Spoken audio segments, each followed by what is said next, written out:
ఇప్పుడు మన భూమి పైన మనుషులు ఉన్నాం కదా, చాలా రకాల విమానాలు అవన్నీ కనుక్కున్నాం. షిప్స్, విమానాలు ఇవన్నీ కనుక్కున్నాం. ఇవన్నీ మనిషిని కొంతవరకు మాత్రమే మార్చాయి, కొంతవరకు మాత్రమే చేంజెస్ తీసుకొచ్చాయి. కానీ ఒక యంత్రము, మనం కనిపెట్టినటువంటి ఒక మిషన్, ఒక ఎక్విప్మెంట్ మొత్తం ప్రపంచాన్నే మార్చింది. ప్రపంచాన్నే మార్చింది, ఇంకా మారుస్తా కూడా ఉంది.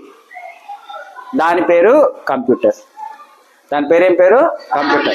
టీవీ కూడా కాదు, టీవీ కూడా ఒకలాగనే, కానీ టీవీ కంటే కూడా గొప్పది కంప్యూటర్. సో ఈ కంప్యూటర్ని చార్లెస్ బాబేజ్ అని పేరేం పేరు నాన్న? చార్లెస్ బాబేజ్ అని ఆయన బాగా డెవలప్ చేశాడు.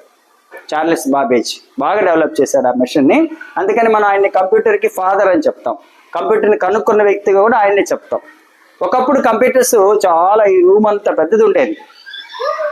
అసలు కంప్యూటర్ అంటే ఏమంటే లెక్కలు చేసేది అని అర్థం. గణన యంత్రం అంటాం తెలుగులో. ఏమంటాం నాన్న?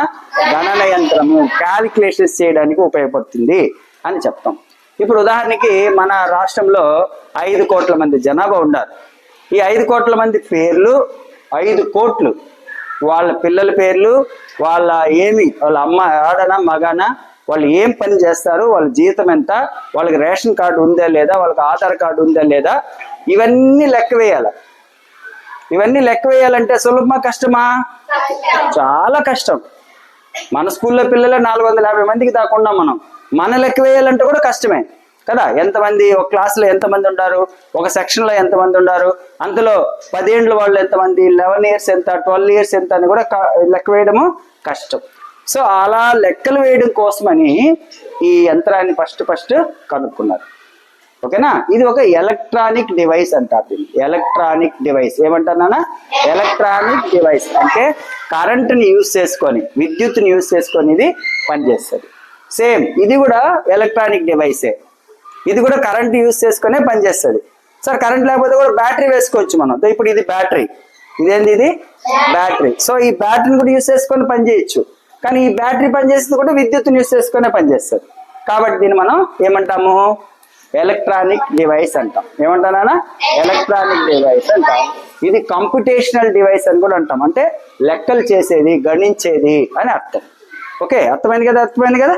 నెక్స్ట్, ఈ కంప్యూటర్లో ముఖ్యంగా 3 భాగాలు ఉంటాయి. ఎన్ని భాగాలు ఉంటాయి? 3 భాగాలు ఉంటాయి. సో దాన్ని మనం డివైడ్ చేసుకున్నాం. ఫస్ట్ ఇది ఇన్పుట్ భాగాలని, రెండోది అవుట్పుట్ అని 2 ఉంటాయి. సో ఇన్పుట్ అంటే ఏమంటే ఈ కంప్యూటర్ అనే యంత్రానికి మనకు కావాల్సిన సమాచారాన్ని ఇవ్వడం. మనకి ఏం కావాలనో ఆ సమాచారాన్ని ఇవ్వాలి. ఇప్పుడు మనకు ఉదాహరణకి ఒక లెటర్ టైప్ చేయాలి అంటే అక్షరాల ద్వారా దాన్ని టైప్ చేస్తాం. ఒక క్యాల్కులేషన్ చేయాలి, నంబర్స్ ద్వారా దాన్ని టైప్ బాగా ఇచ్చేదాన్ని, అంటే కంప్యూటర్కి దాన్ని మనం ఇచ్చేదాన్ని మనం ఏమంటామంటే ఇన్పుట్ అంటాం. ఇన్పుట్ డివైస్లు 2. మొదటి దాని పేరు కీబోర్డ్. మొదటి దాని పేరు ఏం పేరు? కీబోర్డ్. రెండో దాని పేరు మౌస్. ఇది చూడడానికి ఎలుకలాగా ఉంటుంది, ఎందుకంటే ఇది తోక ఉండదు. చూడండి, తోకలాగా ఉంటుంది, ఎలుకలాగా ఉంటుంది. సో ఇలాగా మౌస్, ఇంకో దాని పేరు కీబోర్డ్. ఈ రెండింటిని మనం ఏమంటామంటే ఇన్పుట్ డివైసెస్ అంటాం. అర్థమైందా? ఇప్పుడు మీరు గేమ్ ఆడుతుంటారు. ఎప్పుడైనా గేమ్ ఆడితే ఒక చిన్న డిస్క్ లాగా ఒకటి ఇస్తాడు, దాంట్లో ఇలా ఆడుతుంటారు. జాయ్ స్టిక్ అంటారు దాన్ని, జాయ్ స్టిక్ అంటారు. అది కూడా ఇన్పుట్ డివైసే. ఇన్పుట్ డివైసే. ఇప్పుడు ఇది ఉదాహరణకి ఇది ఉంది. ఇప్పుడు నేను దీంట్లో ఇన్పుట్ ఇస్తుండా, అంటే నా మాటలు దీనికి పంపిస్తుండా. ఇది ఏం చేస్తుంది? ఫోన్ కనెక్ట్ అయ్యి నా వాయిస్ని రికార్డ్ చేస్తుంది. ఇంతకుముందు అడిగారు కదా, ఎవరో రికార్డ్ చేస్తుంది సార్ అని అడిగారు కదా, ఆ విధంగా నా వాయిస్ని ఇది రికార్డ్ చేస్తుంది. ఇది కూడా ఇన్పుట్ డివైసే. ఇది కూడా ఇన్పుట్ డివైసే. అంటే కంప్యూటర్కి ఏదైతే మనం ఇస్తామో, కంప్యూటర్కి దేని ద్వారా అయితే ఇస్తామో అవన్నీ కూడా ఇన్పుట్ డివైసెస్. అవన్నీ కూడా ఏంటి? ప్రతి కంప్యూటర్కి ఈ 2 కంపల్సరీ ఉండాలి. సో మనం ఏదైనా డేటాని ఈ కీబోర్డ్లో ఉండేటువంటి కీస్ ద్వారా మనము టైప్ చేయొచ్చు. సో దీంట్లో ABCDలు ఉంటాయి, 1 2 3s ఉంటాయి, తర్వాత స్పెషల్ క్యారెక్టర్స్ ఉంటాయి, తర్వాత డైరెక్షన్ కీస్ ఉంటాయి. ఇది ఒకరోజు చెప్తాను, మళ్ళీ దీని గురించి ఒకరోజు పూర్తిగా పాఠం చెప్తాను మీకు. ఓకే, ఇది ఫస్ట్ క్లాస్. సో ఇలాగ రకరకాల ఇవి దీంట్లో ఉంటాయి, అన్నీ ఉంటాయి దీంట్లో. నెక్స్ట్, రెండోది, దీంట్లో కేవలం ఇక్కడ ఒక బటన్, ఇక్కడ ఒక బటన్ 2 ఉంటుంది. ఈ స్క్రోల్ ఒకటి ఉంటుంది, దీన్ని స్క్రోల్ అంటాం. చక్రం లాగా ఉంటుంది స్క్రోల్. ఇక్కడ ఒకటి రెండు ఉంటాయి. సో ఇలా పెట్టుకొని ఈ మౌస్ ఇలా పెట్టుకొని చూడండి, ఇలా పెట్టుకొని దీన్ని ఇలా నొక్కాలి, ఇది ఇలా నొక్కాలి, దీన్ని ఇట్లా స్క్రోల్ చేయాలి, ఇలా స్క్రోల్ చేయాలి. సో ఇలా జరుపుకోవాలి, ఇలా జరుపుకుంటూ దీంట్లో మనం వర్క్ చేయొచ్చు, నెక్స్ట్ ఇది అర్థమైపోయింది కదా నాన్న. నెక్స్ట్ ఇన్పుట్కి ఆపోజిట్ ఏమి అవుట్పుట్. సో అవుట్పుట్ అనేది ఇది అవుట్పుట్. దీన్ని మనము మానిటర్ అంటాం. ఏమంటాం తల్లి? మానిటర్ అంటాం. ఇది కూడా మానిటరే. ఇప్పుడు ఇంత పెద్దది ఉంది కదా ఇక్కడ, ఇది కూడా మానిటర్. పక్కన ఇది కూడా మానిటరే. ఇది సైజుని బట్టి మనము దీనికి అమౌంట్ ఉంటుంది, సైజుని బట్టి డిస్ప్లే ఉంటుంది. సో ఇది వెడల్పు, ఇది వెడల్పు, ఇది పొడవు. అర్థమైందా? కానీ దీని సైజుని మనం ఎలా నిర్ణయిస్తామంటే ఇక్కడి నుంచి ఇక్కడికి కొలత తీసుకుంటాం ఇలాగా. అదేలాగా దీంట్లో కూడా ఇక్కడి నుంచి ఇక్కడికి కొలత తీసుకుంటాం క్రాస్గా, దాన్ని బట్టి నిర్ణయిస్తాం. ఇది 32 ఇంచెస్, 32 ఇంచులు, 32 ఇంచులు ఉంటాయి. అది వచ్చి ఒక 80 ఇంచెస్, 82 ఇంచెస్ ఉంటుంది. అక్కడి నుంచి అక్కడి వరకు ఉంటుంది. అంటే ఇట్లా పొడవు ఇంటూ వెడల్పు ఏం నాన్న క్రాస్గా కట్ చేసుకుంటాం, అలా నిర్ణయించుకుంటాం. సో ఇది కూడా అవుట్పుట్ డివైస్. అంటే నువ్వు ఏదైతే డేటా ఇచ్చావో అది ఇక్కడ కనిపిస్తుంది. అర్థమైందా? సినిమా వేసేది. తర్వాత చిన్న స్క్రీన్ పైన వేస్తాం. మన స్కూల్లో ఐఎఫ్పి ప్యానల్స్ ఉంటాయి కదా, అవి కూడా అవుట్పుట్ డివైసెస్. ఏం డివైసెస్ అన్నది? Output devices. ఓకే, ఇన్పుట్ అర్థమైంది మీకు, అవుట్పుట్ అర్థమైంది. ఇన్పుట్ పేరు 2 ఏవేవి? ఒకటి కీబోర్డ్, ఇంకోటి మౌస్. చెప్పండి ఒకసారి, కీబోర్డ్, మౌస్. రెండోది ఇన్పుట్ డివైస్. దీని పేరు ఏం పేరు అన్నా మనము? మానిటర్. వెరీ గుడ్ రా, మానిటర్. దీని పేరు ఏం పేరు నాన్న? మానిటర్. అర్థమైందా? రైట్.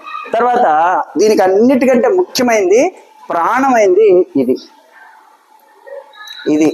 దాని పేరు CPU. ఏమంటాం మనం? CPU అంటాం, సెంట్రల్ ప్రాసెసింగ్ యూనిట్ అంటాం. చెప్పండి ఒకసారి, సెంట్రల్ ప్రాసెసింగ్ యూనిట్ అంటాం. ఇది చాలా చాలా చాలా ఇంపార్టెంట్. ఇది ఇందులో 3 భాగాలు ఉంటాయి. CU అని ఒకటి, ALU అని ఒకటి, మెమరీ అని ఒకటి, 3 భాగాలు ఉంటాయి. దీని పేరు ఏం పేరునా? CU, కంట్రోల్ యూనిట్ అంటాం దీన్ని. ఇదే దీంట్లో ఉంటుంది. దీనికి మరొక పేరు ఏం పేరంటే మదర్ బోర్డ్ అంటాం. మదర్ బోర్డ్ అంటే తల్లి లాగా. ఆ చిన్న బాక్స్ ఉంది కదరా, ఆ బాక్స్ లో తల్లి లాంటిది ఇది. అర్థమైందా? నెక్స్ట్ ఇక్కడంతా కూడా ఇవన్నీ కూడా ట్రాన్స్మిషన్స్, చిప్స్, ఇవన్నీ ఉంటాయి దీంట్లో. ఇవన్నీ కూడా కనెక్ట్ చేసుకుంటూ ఉంటాయి. నెక్స్ట్ రెండోది, ఈ 2 కూడా డ్రైవ్స్. దీన్ని DVD డ్రైవ్ అంటాం. దీన్ని ఏమంటాము? DVD డ్రైవ్ అంటాం.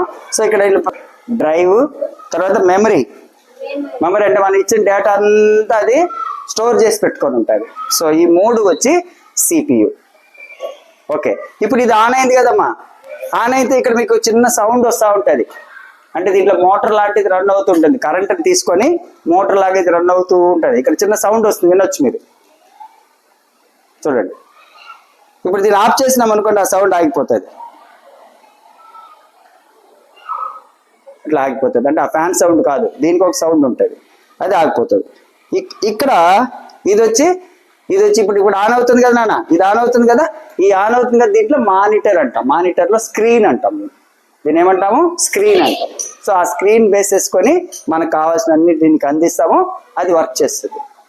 వర్క్ చేసి మనకు అప్పటికప్పుడు సమాచారాన్ని ఇస్తుంది. దీంట్లో ఇది అలసిపోదు. బాగా గుర్తుపట్టు. కంప్యూటర్ యొక్క ఉన్న ప్రధానమైన లక్షణాలు ఏంటంటే అది ఎప్పుడు కూడా అలసిపోదు. That is no tired. నేను నా వల్ల కాదు, అలసిపోయినాను కూర్చోదు. ఎప్పుడు తప్పు ఆన్సర్ ఇవ్వదు. అర్థమైందా? తప్పు ఎర్రర్ అనేది ఇవ్వదు. తర్వాత కంటిన్యూస్గా వర్క్ చేస్తూనే ఉంటుంది. రెస్ట్ తీసుకోదు, అలసిపోదు, రెస్ట్ తీసుకోదు. తర్వాత ఇది మెషిన్, ఎప్పుడు తప్పు చెప్పదు. ఇప్పుడు నేను అనుకో, వీడిని ఒకలాగా చూడొచ్చు, వీడు బాగలేదనుకోవచ్చు. కానీ దీనికి అలా ఉండదు. Because it's a machine. ఇది ఒక యంత్రం. దీనికి ఎవరు మనిషి ఎవరు ఇదని తెలియదు. తెలుసా దానికి ఏమన్నా? ఇది అమ్మాయి అబ్బాయి కూడా తెలియదు. దాని పని అది చేసుకుంటూ పోతుంటారు. అర్థమైందా? దీనివల్ల చాలా లాభాలు మనకి ఉన్నాయి. మీరు ఎక్కడ చూసినా ఈ కంప్యూటర్ వినియోగంలో ఉంటుంది. ఈ కొండపైకి వెళ్ళారు, దర్శనానికి, దర్శనం టికెట్లు కావాలా, ఇదే ఇస్తుంది టికెట్స్. ఇక్కడ కడతారు కదా, కంకణం లాగా కడతారు కదా, అది బ్యాండ్ లాగా వేస్తారు అది. తర్వాత రూమ్స్ కావాలా, అదే రూమ్స్ అలాట్ చేస్తుంది. ఫ్లైట్ టికెట్ కావాలా, ట్రైన్ టికెట్ కావాలా, బస్ టికెట్ కావాలా, అదే ఇస్తుంది, అదే మనకి అందిస్తుంది.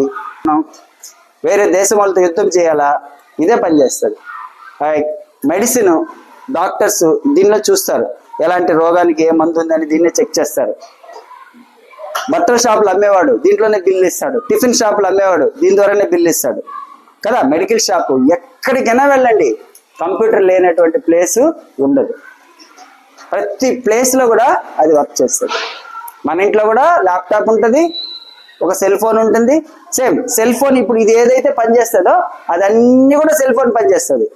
దాని పేరు స్మార్ట్ ఫోన్, దీని పేరు కూడా స్మార్ట్ టీవీ. లేదు కదా నాన్న? సరే, స్మార్ట్ టీవీ అంటే దీన్ని కూడా మన కంప్యూటర్ లాగా వాడుకోవచ్చు దీన్ని. తర్వాత ఇంకోటి ల్యాప్టాప్, మీరు ఓపెన్ చూసిన నేను తేలేదు ఈరోజు ల్యాప్టాప్. సో ఈ 3 ఉంటాయి కదరా, 1 2 3 ఉంటాయి కదా, మౌస్ ఇవి ఉంటాయి కదా, ఇవన్నీ కలిపి ఒక బాక్స్లో వచ్చేస్తుంది. ఇవన్నీ దీన్ని ఎత్తుకొని పోలేము ఎక్కడికి. దీని పేరు ఏం పేరు? పర్సనల్ కంప్యూటర్ అంటాం దీన్ని. ఏం కంప్యూటర్ నాన్న?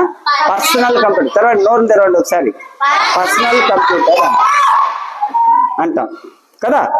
ఇక్కడ ఉంది కదా ఇది డెస్క్, డెస్క్ పైన పెట్టున్నాం, అందువల్ల దీన్ని డెస్క్ టాప్ అంటాం.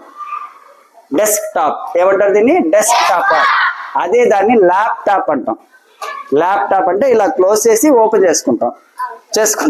మళ్ళీ దాన్ని ఎక్కడికైనా కూడా తీసుకొని పోతాం, బ్యాగ్లో పెట్టుకొని ఎక్కడికైనా తీసుకొని పోవచ్చు. ల్యాప్టాప్ అది అంటే మొబిలిటీ ఉంటుంది దానికి.